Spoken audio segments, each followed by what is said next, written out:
Perder um amigo próximo não é fácil, e não importa se estamos prontos para isso ou não, mas a capacidade de se entristecer não se limita às pessoas. Alguns animais, como os pássaros, também são capazes de sentir uma verdadeira tristeza, empatia e até mesmo ficar de luto. Os cientistas descobriram que os papagaios estão entre as criaturas mais emocionais e inteligentes do planeta. Quando essas aves perdem alguém que amam, elas sentem um profundo sentimento de tristeza. Está provado que os papagaios podem até sofrer de depressão quando perdem um ente querido. Existem até mesmo antidepressivos especiais para pássaros, o que significa que essas criaturas são realmente capazes de sentir quase tanto quanto você e eu. Infelizmente, um papagaio chamado Sinbad foi forçado a passar por um momento difícil e perdeu sua dona, com quem esteve por 25 anos. 25 anos, um quarto de um século. Esta já é uma grande quantidade de tempo para nós humanos, imagine para um pequeno pássaro. É por isso que o vídeo com Sinbad e sua dona é tão tocante. A idosa dona do papagaio mal podia falar quando Sinbad foi colocado em sua cama. Geralmente o papagaio era bem alegre e barulhento, mas neste momento, filmado pela filha da mulher que estava morrendo, parecia que ele entendia que a situação era realmente séria, como se ele entendesse que era hora de dizer adeus. Era como se Sinbad quisesse mostrar à sua dona o quanto ela significava para ele. Ele subiu nela, aconchegou-se e em seus últimos momentos a mulher disse algumas palavras que não podem ser ouvidas sem lágrimas.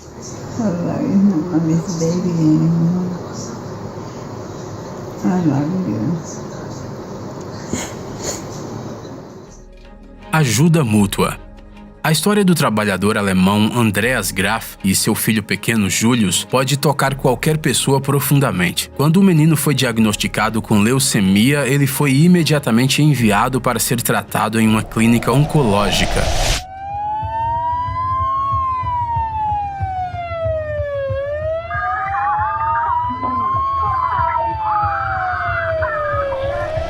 Graças aos esforços dos médicos, tudo correu bem, mas um pouco antes do Júlio receber alta, a sua mãe morreu de insuficiência cardíaca. Isso não impediu o menino de lutar contra a perigosa doença, mas Andreas acabou ficando sozinho com o filho doente. E o pequeno Júlio precisava de cuidados constantes. Uma criança com uma doença dessas não pode ser simplesmente matriculada no jardim de infância e a situação financeira da família estava um pouco complicada. Sem parentes, sem a possibilidade de contratar uma babá, a situação era simplesmente catastrófica. Andreas estava preocupado com o que faria quando o período de férias terminasse. O pai não teve escolha. Ele precisou tirar férias remuneradas e depois férias às suas próprias custas. Havia apenas uma opção: pedir demissão e pedir auxílio social ao governo. É claro que viver de uma bolsa do governo, ainda mais com uma criança doente, não era nada fácil, mas Andreas simplesmente não sabia como lidar com os problemas que haviam surgido na vida dele. E então aconteceu algo que parece um verdadeiro milagre. O diretor de recursos humanos da empresa em que Andreas trabalhava falou com seus colegas sobre o que estava acontecendo. Então, não só os amigos, mas todos os 650 operários da fábrica ficaram sabendo sobre as desgraças na vida desse pai viúvo. O que fazer nesta situação? Bem, eles podiam juntar dinheiro, mas era pouco provável que isso ajudasse a longo prazo. Então, durante uma reunião geral, as pessoas tomaram uma decisão. Os funcionários dividiriam os turnos dele entre si. Ninguém sabia quanto tempo demoraria para o Júlio se recuperar completamente, mas mesmo assim todos concordaram. Como resultado, a boa ação durou quase 2 anos. No total, os colegas trabalharam 3.260 horas pelo Andreas Graf, ou seja, aproximadamente 400 dias úteis. Em fevereiro de 2018, o homem finalmente pôde retornar às suas funções. Júlio estava em remissão estável, o que significava que ele podia retornar ao jardim de infância. Os funcionários da empresa acreditam que essa ajuda dada era a coisa mais natural a ser feita na situação. Por exemplo, um deles disse: "Eu doei todas as horas extras que trabalhei para o Garf e eu não tenho a mínima dúvida que valeu a pena, porque o mais importante nessa situação é dar o tempo que a pessoa precisa." Cartões para Holly.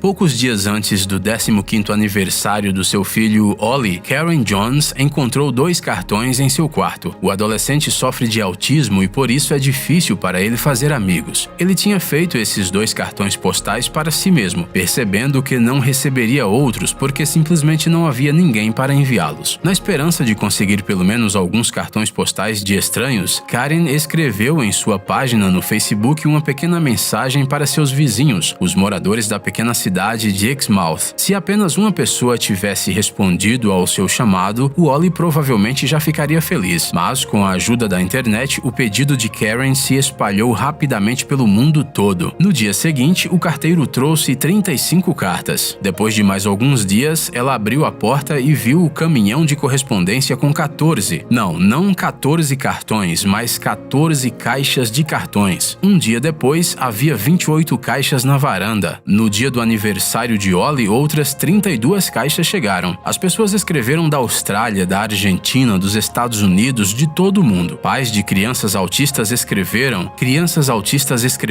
pessoas comuns que foram tocadas por esta história escreveram. O Ollie literalmente não podia acreditar no que estava acontecendo, porque alguns dias antes ele teve que fazer seus próprios cartões, e agora o mundo inteiro estava parabenizando o menino. No total, o adolescente recebeu 20.000 felicitações pelo seu aniversário. E para ficar mais fácil imaginar o quanto isso é, vamos contar algo interessante. A rainha da Inglaterra recebeu apenas 17.000 cartões no seu aniversário. Sim, em apenas alguns dias, um garoto solitário chamado Ollie ficou mais popular que a própria rainha. A propósito, além de cartões, Ollie recebeu centenas de presentes, entre eles um console de videogame Xbox que foi enviado da Arábia Saudita. Além disso, a família foi convidada para um fim de semana em outra cidade. Obrigado a todos. Eu não achei que aconteceria uma coisa assim com a gente. Foi incrível. E eu tenho outro pedido. Em cada rua, bem ao seu lado, vive o seu próprio Ollie. Se você puder ajudá-lo com alguma coisa, apenas preste atenção nele e ele ficará feliz, disse Karen, profundamente emocionada.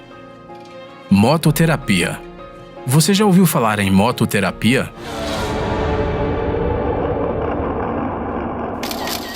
Este é um tipo bastante incomum de tratamento, um tratamento através do movimento, ou melhor, através do movimento em uma motocicleta. Sim, isso existe. A mototerapia é usada para ajudar pessoas com deficiências. A ideia da criação desse programa pertence a Vanni Oddera, um motociclista freestyle da Itália. Segundo ele, a mototerapia nasceu em 2009, pode-se dizer do seu coração. Vanni pensou muito que ele queria mudar o mundo e então decidiu que a melhor opção era compartilhar sua paixão, ou seja, sua moto com as pessoas. O motociclista percebeu que queria dar a todos a oportunidade de andar nela, especialmente aqueles que realmente precisavam disso. Os espectadores mais importantes da mototerapia não assistem ao fascinante show de Vanni no meio da multidão, mas ficam sob as rampas, isto é, bem debaixo dos saltos. Durante toda a apresentação, eles ficam ao lado dos motociclistas, praticamente entre eles. Este é o poder da mototerapia. Após o show, essas pessoas querem andar nas motos legais igual aos profissionais e não têm medo de nada. Portanto, quando a performance termina, os motociclistas levam o público especial para dar uma volta. Esta é a essência da mototerapia, dar às crianças com alguma doença a capacidade de sentir o poder das motocicletas, o poder do vento e a falta dos limites que encontram em suas vidas diárias. Hoje, há adeptos das ideias da mototerapia em todo o mundo, no México, no Uruguai, na Espanha, na Rússia, na Itália, na Austrália, na Suíça e na França. Às vezes a mototerapia vai direto aos hospitais. Vanni acredita que todos devem participar das vidas das pessoas doentes e com deficiência. E como exatamente, você quem decide. Por exemplo, ele e seus colegas fazem isso com a ajuda do freestyle e parece que isso realmente ajuda. Mini despensas gratuitas.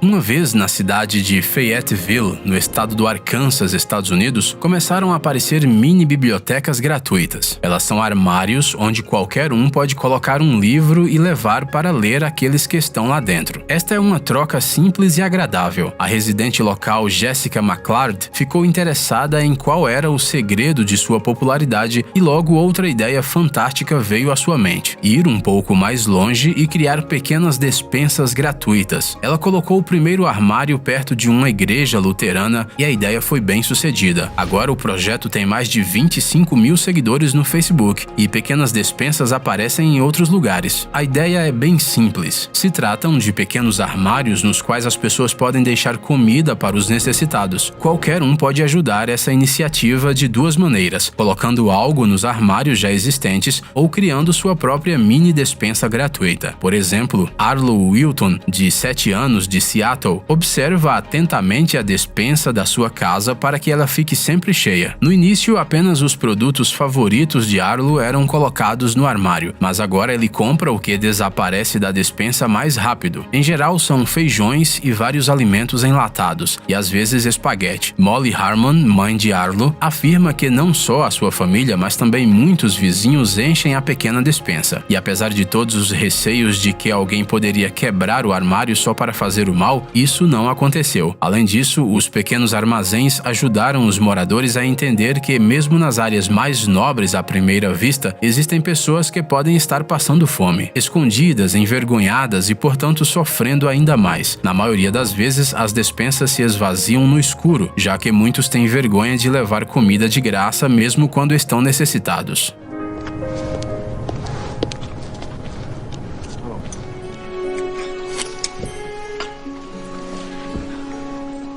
Porém, o mais surpreendente é que a cada ano o número de pequenas despensas está crescendo, o que significa que mais e mais pessoas podem